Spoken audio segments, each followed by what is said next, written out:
to our channel. Today Bible verse in Tamil.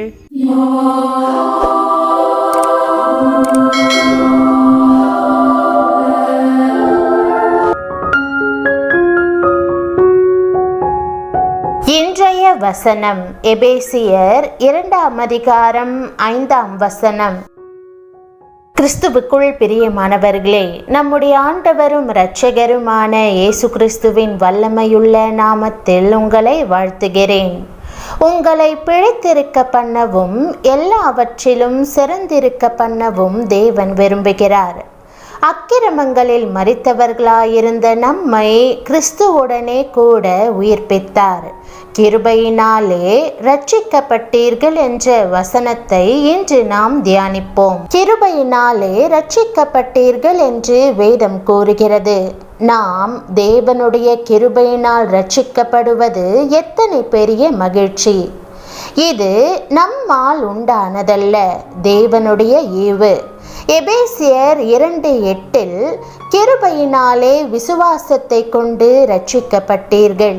இது உங்களால் உண்டானதல்ல, இது தேவனுடைய ஈவு என்று கூறுகிறது. நம்முடைய செயலினாலும் நீதியினாலும் அல்ல, தேவன் நம்மை ரட்சிக்க தெரிந்து கொண்டதினாலும் நாம் அவரை விசுவாசித்ததினாலும் அவரது கிருபையின் மூலம் நமக்கு ரட்சிப்பை அளித்திருக்கிறார்.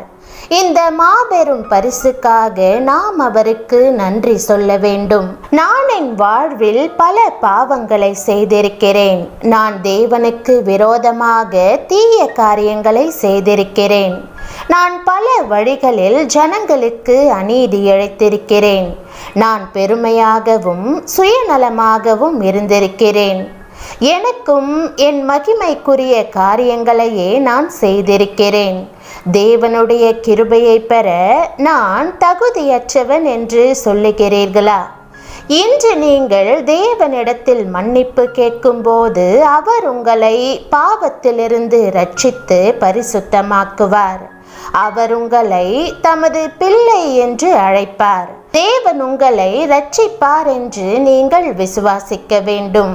நீங்கள் தேவனுடைய பார்வையில் மிகவும் விலையேற பெற்றவர். வெளிப்படுத்துதல் 13:8 நாம் வாசிக்கிறது போல, உலக தோற்றத்திற்கு முன்பதாகவே உங்கள் பெயர் ஜீவ புஸ்தகத்தில் எழுதப்பட்டுள்ளது. ஆம், தேவன் இந்த உலகத்தை உருவாக்குவதற்கு முன்பே நீங்கள் தேவனுடைய நினைவில் இருக்கிறீர்கள். நீங்கள் எவ்வளவு முக்கியமானவர் என்பது இதன் மூலம் வெளிப்படுகிறது. ஆகையினால் நான் தகுதியற்றவள் என்று இனி சொல்லாதீர்கள். தேவனே, நான் உம்மை மிகவும் நேசிக்கிறேன். என் வாழ்வை உமக்கு தருகிறேன். நான் உம்மையே பின்தொடர்வேன் என்று சொல்லுங்கள். இயேசு இந்த உலகத்தில் ஜீவித்த பொழுது நிக்கோதேமு என்ற பரிசேயன் இருந்தான். இயேசு ஒரு முறை அவனிடம், ஒருவன் மறுபடியும் பிறவாவிட்டால் தேவனுடைய ராஜ்யத்தை காண மாட்டான் என்றார். நிக்கோதேமு திரும்பவும் எப்படி தாயின் வயிற்றில் பிறப்பான் என்று ஆச்சரியப்பட்டான். அதற்கு இயேசு, ஒருவன் ஜலத்தினாலும் ஆவியினாலும் மறுபடியும் பிறவாவிட்டால் தேவனுடைய ராஜ்யத்தை காண மாட்டான் என்றார். பிரியமானவர்களே, நீங்கள் ஏன் மறுபடியும் பிறக்க வேண்டும்? ஒருவன் அக்கிரமங்களினாலும் பாவத்தினாலும் மரித்தவனாய் இருக்கிறான். அவனது செத்துப்போன ஆவியை தேவன் தம்முடைய ஆவியினால் புதுப்பிக்க விரும்புகிறார். இதற்காகவே தேவகுமாரன் இந்த பூமிக்கு வந்தார். இயேசு உங்களுக்கு மறுபடியும் பிறந்த அனுபவத்தை கொடுப்பதற்காகவே இப்பூமியில் பிறந்தார். இயேசுவை உங்கள் சொந்த இரட்சகராக நீங்கள் ஏற்றுக்கொண்டு பரிசுத்த ஆவியினால் நிரம்பும் போது தேவன் தம்முடைய பூரண அன்பினாலே உங்களை மரித்தோரிலிருந்து எழும்ப பண்ணி பரலோகத்தில் உட்கார வைக்கிறார். இதுதான் தேவனுடைய பிள்ளைகளுக்கு தேவன் தரும் பெரிய ஈவு. ஆகவே பிரியமானவர்களே, சிலுவையிலே உங்களுக்காக தம்மையே தியாக பலியாக ஒப்பு கொடுத்து, என் மகனே மகளே, உன்னை நித்திய பேரன்பினால் நேசிக்கிறேன் என்று சொல்கிறார். ஆம், அக்கிரமங்களில் மரித்தவர்களாயிருந்த நம்மை கிறிஸ்துவுடனே கூட உயிர்ப்பித்தார். கிருபையினாலே ரட்சிக்கப்பட்டீர்கள். இந்த தேவகுமாரனை ஏற்றுக்கொள்வீர்களா? அவர் உங்களை மறுபடியும் பிறக்கச் செய்வார். நாம் தகுதியற்றவர்களாய் இருந்தாலும் சர்வ வல்லமையுள்ள தேவன் தமது கிருபையை இயேசு கிறிஸ்துவின் மூலமாக நம் மீது பொழிந்தருளுகிறார். நான் இருக்கிறது தேவ கிருபையினாலே இருக்கிறேன். அவர் எனக்கு அருளிய கிருபை விருதாவா இருக்கவில்லை என்று அப்போஸ்தலனாகிய பவுல் கூறுகிறார். அவருடைய கிருபை நிச்சயமாக விருதாவா இராது. இயேசு தமது நித்திய வெளிச்சத்தினால் இருளை ஜெயித்து சாத்தானின் தலையை நசுக்கி நமக்கு புது வாழ்வை கொடுத்திருக்கிறார். தேவ கிருபைக்கும் அவருடைய நிபந்தனையற்ற அன்பிற்கும் நன்றி. இயேசு, நானே உயிர்த்தெழுதலும் ஜீவனுமாய் இருக்கிறேன், என்னை விசுவாசிக்கிறவன் மரித்தாலும் பிழைப்பான் என்று கூறியிருக்கிறார். நீங்கள் கிறிஸ்துவுக்குள் இருக்கும்போது அக்கிரமங்களுக்கும் பாவங்களுக்கும் மரிப்பீர்கள், உயிர்த்தெழுதலை அனுபவிப்பீர்கள். தேவனுடைய இந்த வல்லமை உங்கள் மேல் வருகிறது. நீங்கள் பாவங்களை அறிக்கையிடும்போது அதற்கு மறித்து தேவனிடம் திரும்பி எல்லா பலவீனங்களையும் அவரிடம் ஒப்படைக்கிறீர்கள்.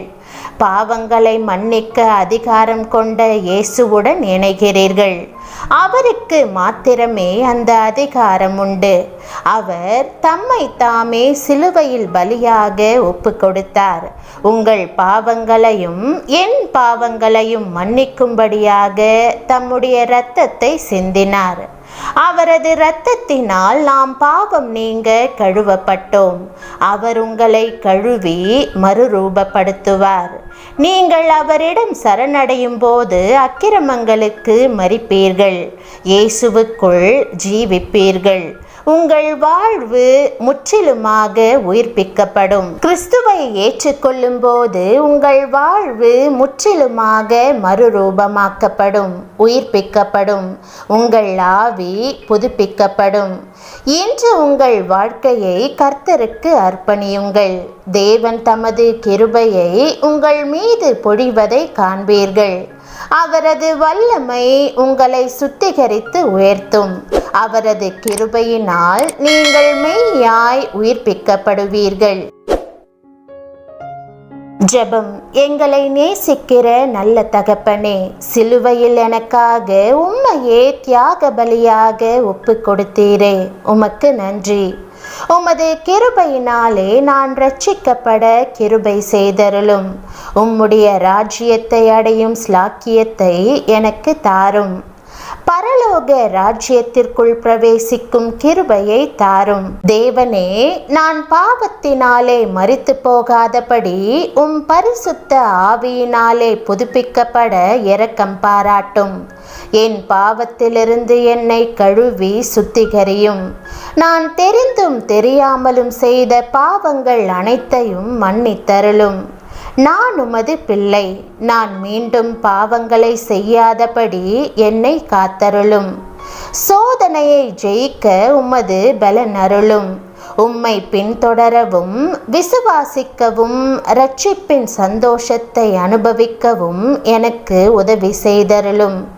உமது பிள்ளையாய் மாற்றியதற்காக உமக்கு நன்றி. இயேசுவின் நாமத்தில் ஜெபிக்கிறேன் நல்ல பிதாவே, ஆமேன். தேவனுடைய நாமம் மகிமைப்படுவதாக. ஆமேன்.